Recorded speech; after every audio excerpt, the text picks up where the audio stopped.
Here's a little update on the blaster that I posted a video of about 8 months ago.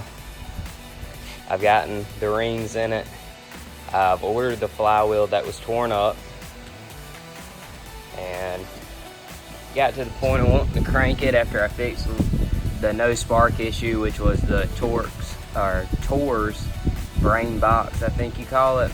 I took that off, got sparked again, and then just unplugged all the rest of it. But yeah, I'm just trying to fix now the problem of the carburetor's leaking like crazy, and I'm pretty sure it's missing some parts. So I'm just gonna go back stock jetting and go from there. And I'm also installing the Tor's delete cable and air fuel screw. I went on eBay and bought this carburetor kit. It was pretty cheap. I got it from a place called Denny Cycles. It's just stock carburetor rebuild for this carburetor. This carburetor is really dirty, and I think it was missing a jet maybe, and it just pours gas out of it. This hole was completely stopped up, which I did unstick, but it still looks pretty bad. But I'm gonna install this kit now, and hopefully it'll fix it up pretty good. I had the carb soaking in diesel, but now I have the bowl soaking because it had a big puddle in the bottom, which it started to eat away now, but it had a big puddle of like oil in the bottom that I couldn't get out. The carb is now clean with the new kit. I think it's the main jet wouldn't fit, like it wouldn't thread, but I mean, no faults to the kit. Maybe my carb had a different piece put in it at one time or something, I don't know. But everything else fit good. I'm just gonna have to figure out, I can't remember if it's this side or this side. When I do it, I'll show it. For the air fuel needle, the idle screw actually, not the air fuel needle. Got the carb tapped and the air fuel screw in. Now I just have to hook the new Motion Pro throttle cable up to this and assemble it, and just put the carburetor together and hope that I guessed at the setting correctly, because I did not have an idle screw on my original Tor system. Well, I actually got it running, and it runs decent. It cranked in the first few kicks, so that was cool. I've never actually had a two-stroke crank in the first few kicks after a rebuild. But my issue is, as soon as I turn the gas on, it starts pouring out of the carburetor.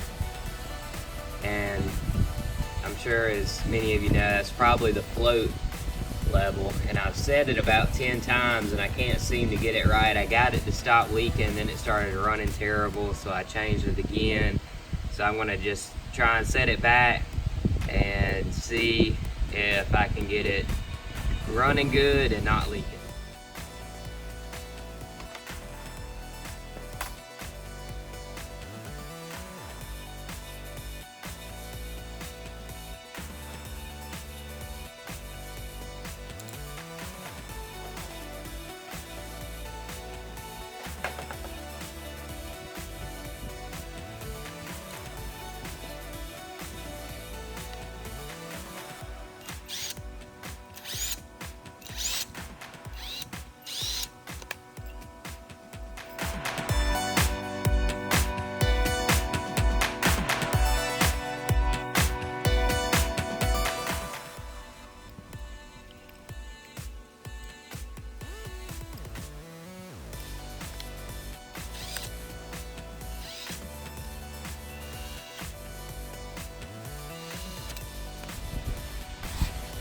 Well, I got the float level, what I think is set, maybe a little better than before.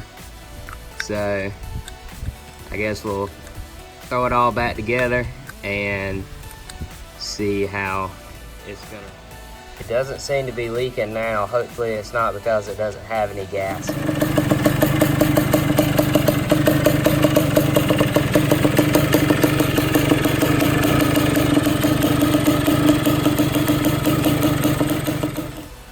Okay, well, I think I've got it in a good running condition now.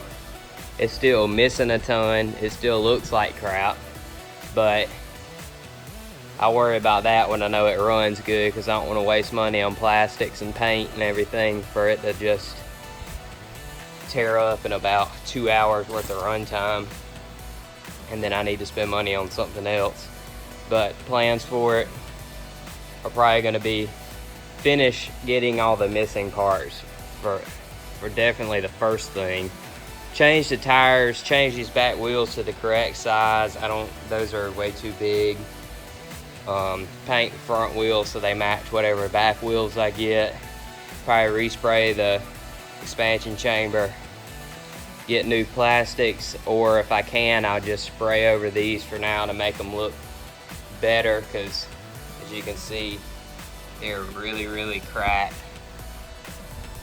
So, I mean, I'm not usually a plastic painter, but I definitely think this one makes sense to do it that way.